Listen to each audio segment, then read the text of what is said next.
샬롬. 새로운 하루가 또 시작되었습니다. 정확하게는 이 하루를 선물해 주셨습니다. 누군가는 그토록 원했던 오늘이었지만 얻지 못한 분들도 있을 것입니다. 그런 의미에서 각자가 선물 받은 이 하루를 가볍게 여기지 않기를 원합니다. 하나님 안에서 기록된 말씀 속에서 살아가기를 원합니다.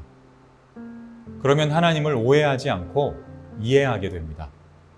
이해하면 많은 것들이 다시 보입니다. 새롭게 느껴지기 시작하는 것입니다.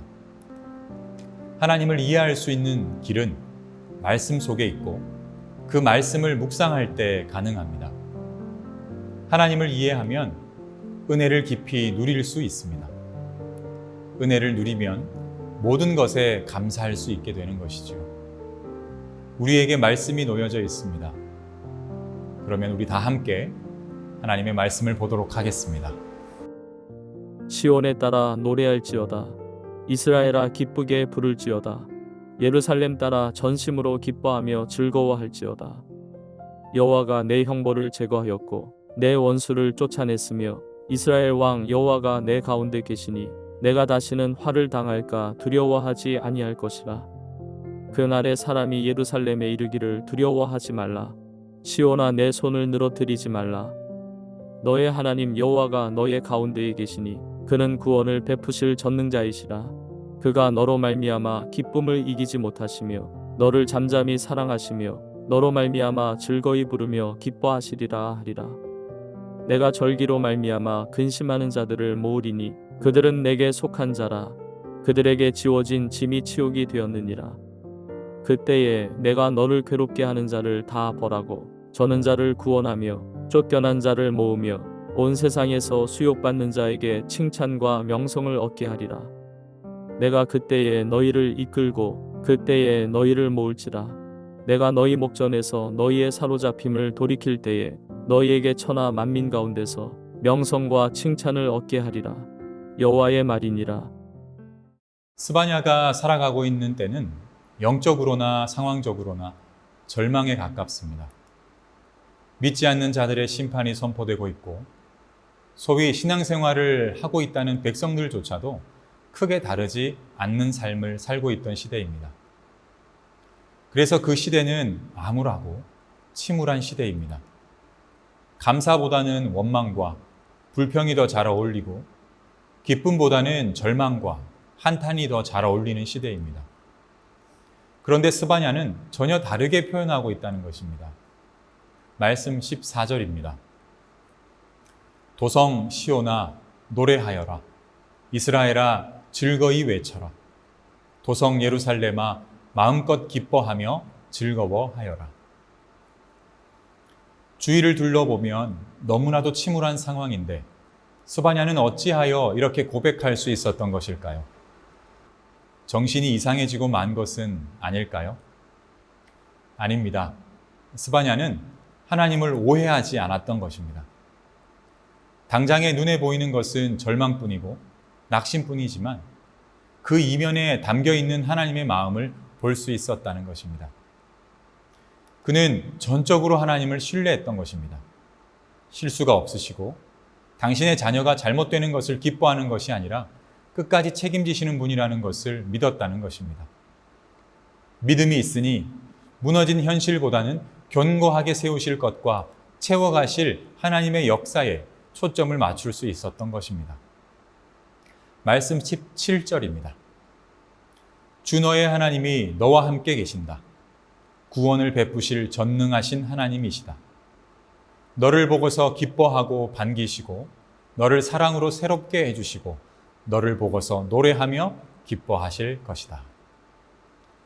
스바냐는 정확히 알았습니다.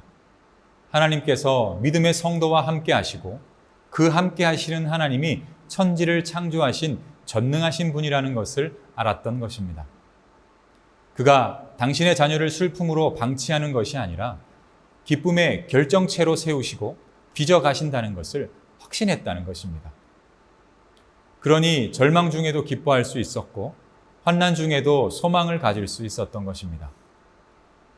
그냥 말만 바꾸는 것이 아닙니다. 세상의 일반 자기계발서는 말부터 바꾸는 것이 힘이라고 설명합니다. 하지만 성경은 다릅니다. 말씀에는 기록되었으니 믿고 그 믿음을 토대로 하여 그대로 선포하라고 하는 것입니다. 그 기준을 정확하게 말씀에 두고 있는 것입니다. 스바냐는 환경을 보는 것이 아니라 그 환경을 다스리시고 통치하시는 하나님을 보고 있는 것입니다. 정확하게 오해 없이 이해하고 있는 것이죠. 말씀 15절입니다. 주님께서 징벌을 그치셨다. 너의 원수를 쫓아내셨다. 이스라엘의 왕 주님께서 너와 함께 계시니 네가 다시는 화를 당할까 두려워하지 않을 것이다. 의인은 믿음으로 말미암아 산다는 말씀이 있습니다. 이 말을 쉽게 설명하면 스바냐가 살고 있던 시대처럼 혼란스럽고 절망스러울 그때 성도는 흔들림 없이 하나님을 전적으로 신뢰하고 완전하게 통치하신다는 것을 믿는다는 것입니다. 그래서 의인은 힘든 여건 속에서도 견고한 믿음으로 감사하고 기뻐하며 살 수 있다는 것이 되는 것이지요. 이제 오늘 묵상 말씀을 통해서 나 자신에게 적용해 볼 차례입니다.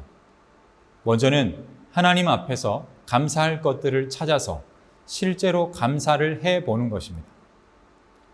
당연해서 안 했던 것들이 있을 겁니다.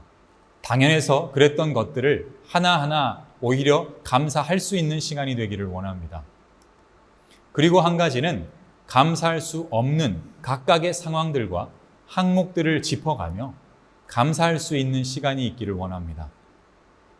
진짜 감사하는 성도는 감사할 것들에 감사하는 것과 더불어 감사할 수 없는 것들을 하나하나 짚어가며 감사의 고백으로 승화시킬 수 있는 자들입니다. 스바냐처럼 현실을 넘어 하나님의 역사를 믿고 신뢰할 수 있는 성도가 되어 봅시다. 그리고 그 믿음을 통해 소망을 가지고 감사하고 찬양할 수 있는 오늘로 만들어가 봅시다. 하나님의 은혜는 말씀을 붙들고 순종하는 자들이 누리는 것입니다. 우리 세중앙 가족 모두가 은혜의 주인공이 되기를 원합니다. 다 함께 기도하겠습니다. 사랑의 아버지 하나님 감사합니다. 오늘 우리에게 주신 귀한 이 하루, 선물로 주신 이 하루를 그냥 지나보내는 일이 아니라 오히려 감사할 것들을 더 힘써 감사하고 감사 못할 것들도 감사로 바꾸어 낼 수 있는 하나님을 전적으로 신뢰하는 믿음의 성도들의 하루가 되기를 원합니다. 실수가 없으신 하나님께서 우리를 끝까지 책임지시고 우리가 영원토록 승리를 누릴 수 있도록 만들어 가실 그분이라는 것을 우리가 전적으로 신뢰하고 나아갈 수 있는 오늘 하루가 되게 하여 주시옵소서. 우리 모두의 마음에 승리의 마음으로 함께하여 주실 주님을 찬양합니다. 주님 사랑합니다. 모든 말씀 예수님 이름으로 기도합니다. 아멘.